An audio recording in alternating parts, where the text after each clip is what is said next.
your rating, the patient's rating, what would they rank it? And then your team's rating. So you could kind of do this as like a group event, and everyone could kind of rate each of these touch points in your practice as a patient's coming through your practice, through the different touch points.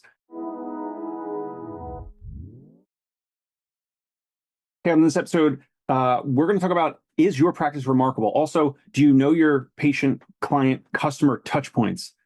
I was pitching this idea to my mentor, board member, my business coach, Sturdy McKee, and I said, hey, I got this idea for a podcast episode about breaking down quality versus price versus speed. And can you, as a practice, as a physical therapy practice owner, PT, OT, somewhere in healthcare, whatever it is that still relevant? And he's like, no, Dave, dude, like that's old. That's like been debunked or it's not a talking point now. What Sturdy said is it's more about remarkable. So the remarkable definition from Seth Godin, who, if you don't know, I don't know, I would say like one of the best business authors, maybe not of all time, but he's an amazing entrepreneur and business person around marketing, and basically says like your business, your practice, your company, it's either remarkable or it's not. And your patients, your clients have to be raving fans. They got to be referring patients and clients to you, which I'm sure they already do. And if not, that's something certainly to look at.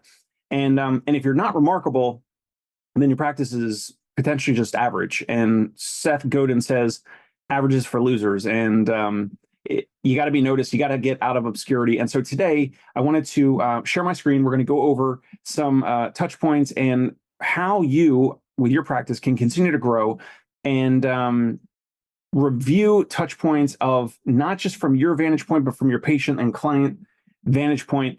And so the old adage of the quality versus price versus speed, this was the thing I pitched to Sturdy, and I was thinking like, let's see, in-network physical therapy versus out-of-network physical therapy. And, obviously this will rub some practice owners the wrong way if you talk about quality and everyone believes that they're delivering hands-on high-quality care. And it doesn't matter if you're doing one-on-one visits or if you're seeing, 2 or 3 patients an hour.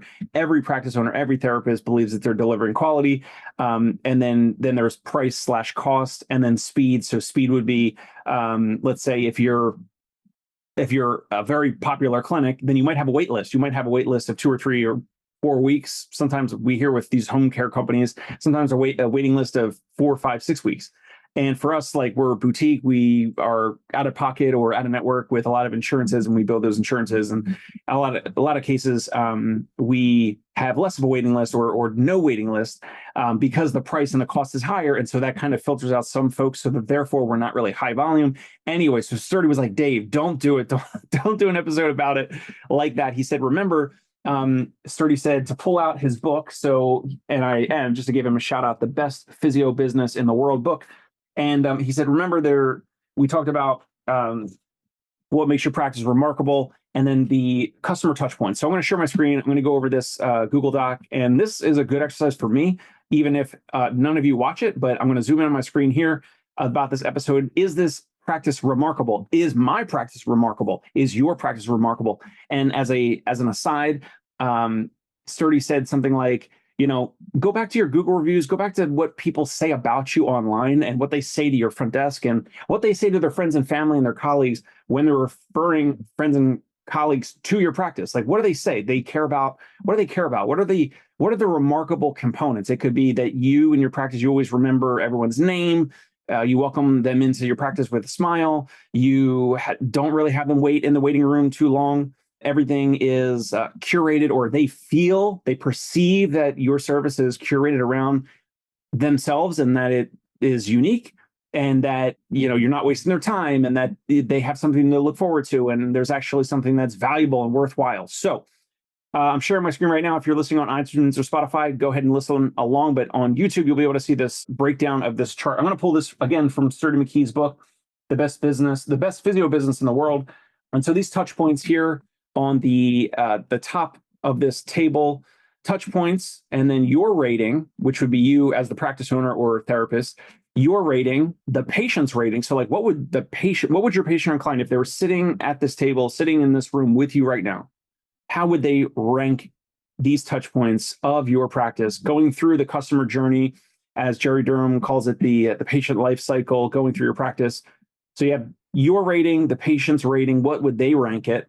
And then your team's rating. So you could kind of do this as like a group event, and everyone could kind of rate each of these touch points in your practice as a patient's coming through your practice, through the different touch points. What do you think? What is your team? What is the consensus of your team with these touch points? And then a target. So what is your target? Like if you're substandard, or if you're below certain areas, then obviously you could have some goals to raise this up. So the first touch point in this whole process is obviously the referral. And then again, you would go through each of these components. So how would you rank this touch point? The touch point would be like when a physician or a referral source or whoever it might be refers to your practice, like how is that for the patient? How do you perceive it? How does the patient perceive it? Is the physician just saying like, go anywhere? Are they saying like, you could go anywhere, but like, these are the top 3? Or do they say like, go and see Tom Smith, this physical therapist? Or do they say, go see Tom Smith because he's great, or because they get great outcomes, or they're going to get you in right away? But even some of the referrals verbiage can kind of start this process of the customer journey. The customer journey, when we say customer, obviously is patient or client. So the first touch point, the referral, and then first contact. So the first contact would be they either call into your practice and they hear, like as soon as your front desk answers the phone, could be the first contact. Arguably, if they do some online research, the first contact could be they look at your website, or they Google your practice name and they look at your Google reviews and or your website, and that could be the first contact before they even call in. Maybe they write into your website, maybe they're busy at work and they submit a form on your website, a contact form. So that could be the first contact point. The next one would be the evaluation or the first appointment. So again, first appointment or evaluation, whatever you want to call it. The next touch point would be the first face-to-face interaction, which is a couple things, which is as soon as they come into your practice, how are they greeted? They're typically seeing a front desk person or care coordinator, secretary, receptionist first before they see the doctor of physical therapy, the PT, the OT, the SLP, whoever, the actual provider. And how is that? How would you rank that, even that touch point, versus how the patient is perceiving it? How are you rating it? And try to be even keel, try to be unbiased as possible as doing this. And how would your patient rank this first face-to-face? So obviously, if you're having a challenging time right now with maybe a disgruntled front desk person, maybe they've needed some discipline, they've needed some coaching, maybe they're bringing some personal challenges in their life into work, and they're letting the personal stuff kind of seep into the work stuff. Obviously, that's going to affect the patient's rating or the perceived rating of this for the first face-to-face interaction. After the first interaction would be the first clinical interaction.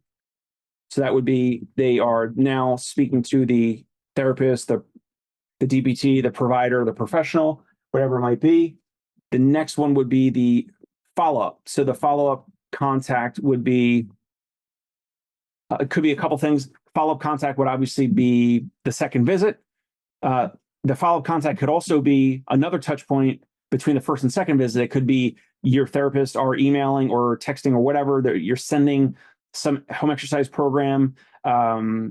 It could be your therapist is sending the patient some Amazon link to some equipment or some supportive device, some DME, durable medical equipment, some device or a link, an Amazon link to something that will help them with their recovery at home, or something that they might need, whether it's like some support, knee sleeve, an SI joint belt, a stretch out strap, whatever it might be.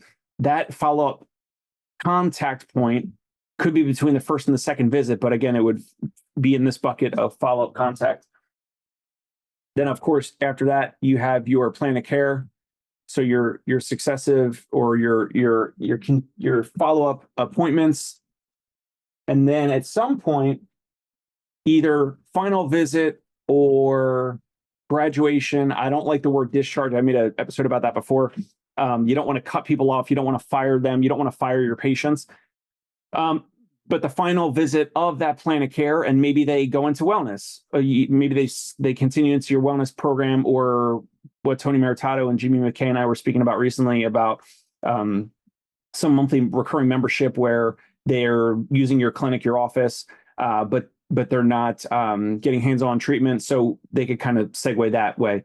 But anyway, so back to these touch points, the referral it is huge, right? So like we all know how valuable word of mouth is. And this is the initial starting point of what makes you remarkable. So how do referral sources, they can be personal trainers, gym owners, other providers, local influencers, whatever it might be, what do they say about your practice? So whatever those types of things that they're saying, it could be, oh, they use cutting edge technology. They're using, I don't know, laser, red light therapy, shockwave, diagnostic ultrasound, whatever it might be, or they have an Ultra-G, or they have some advanced technology, or that the front desk staff, that they love the front desk staff about how like open or how empathetic and caring they are about getting you in and getting your plan of care accomplished and getting your goals accomplished. So I just wanted to review these touch points. These touch points are what make up the customer or the patient client journey. And it's within these touch points. It's like each of these touch points are kind of facilitated by what previously came before it. And these are what can result in a practice being remarkable. And again, from the Seth Godin definition and other definitions out there, it would be like what gets people to talk about your practice. And it could be other things that we didn't even talk about here. And the challenge of this is that there could be one issue, call it like at the follow-up contact. Maybe someone comes in and there could be an issue and it throws off this whole cycle. It could challenge the ability to have a remarkable experience for that one patient, that one client, where everything went well with the referral touch point. Everything went well with the first contact, the new patient or client. They called in, they liked your website, or they looked at your Google reviews, or they didn't, and they just called in. And your front desk person was amazing. They did a great job on the phone. They answered the prospective patient's questions. They covered everything: insurance, cost, logistics, scheduling, date, time, sending follow-up appointment reminders, whatever. Got them in for the first appointment. The new patient, they had a great experience. They were welcomed in. They didn't wait too long in the waiting room. They were seen when they were told what time that they would actually be evaluated and treated and seen. And they had a great first face-to-face interaction with your front desk person or whoever greets patients. They had a great clinical interaction. They had a great evaluation, a great hands-on treatment at the evaluation. Therapist provided a home exercise program during that in-person visit, or they sent it later or whatever. And it just takes one issue, where the ball gets dropped by either, it could be a front desk person, and I'll give a quick story, or the front desk person or a therapist. Maybe the therapist is running late. Or one time in my early years of treating together, the front desk staff and myself, we didn't know it was a large ortho / physical therapy practice. It was a physician practice in New Jersey, my first job. And long story short, we left a patient in the lobby. The patient was a senior, an older patient, and they didn't come up to ask, like, why am I not being seen? They I think it was like an hour or more than an hour late after their time that they were scheduled. I think we thought that they were a patient for the physician side because it was a shared lobby. Things like that could happen, fall through the cracks. And the God bless this patient. They didn't make a big deal out of it, but they could have gotten up and yelled, or they could have said, "Why am I not being seen?" And I was scheduled for 10 a.m. and now it's 11:03 a.m. and I've been sitting here for an hour and I came up multiple times or whatever. The patient didn't do that, but it's still our fault. And it just takes one thing like that where the ball gets dropped and it could mess up this entire customer journey for that one patient. Then, of course, if the patient or client is voicing their dismay about what happened, it could throw off the customer journey or the patient journey of other patients nearby. It just takes one misstep, one time where the ball gets dropped by either your front desk staff or your therapist or whoever in the team, on the team, for this to have a negative impact on that patient or even other patients, right? So that's why this is a great exercise, again, in Sturdy's book, and I get nothing from it. He's my colleague, coach, and my mentor about the best physio business in the world, this book by Sturdy McKee and Matt Fitzsimmons, that this chart is in this book. And it's a great reminder. It's a great exercise for you and your team to talk about the customer touch points. I know Jerry Durham talks about this a lot, about the touch points of how someone comes into your practice. And on the front end, if it's not a referral, it could be a Facebook ad or a Google ad. That could be the initial touch point. And then it's first contact where they're calling in or they submit their information and then your team is calling them back. But nonetheless, map out these customer touch points if you have not already.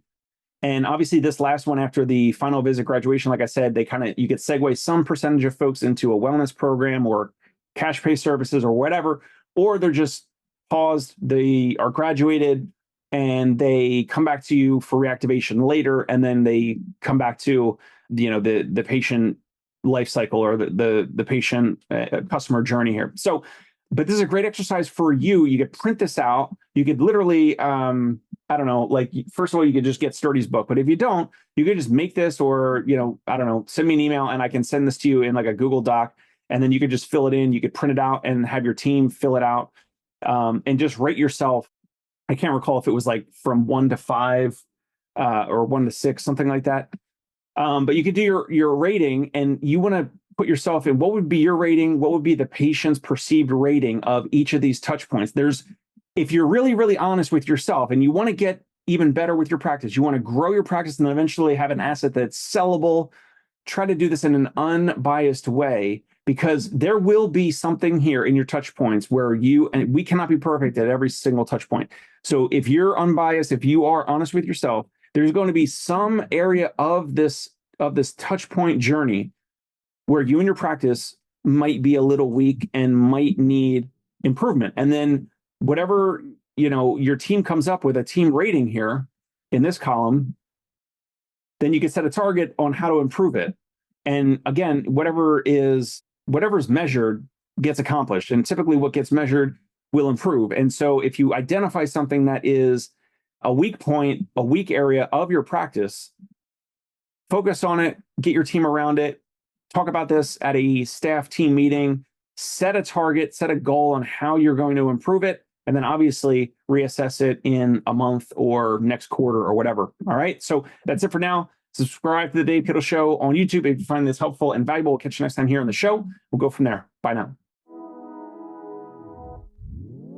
Hey, it's Dave Kittle. Are you a healthcare business owner or physical therapy practice owner who is looking to figure out your succession plan or exit strategy?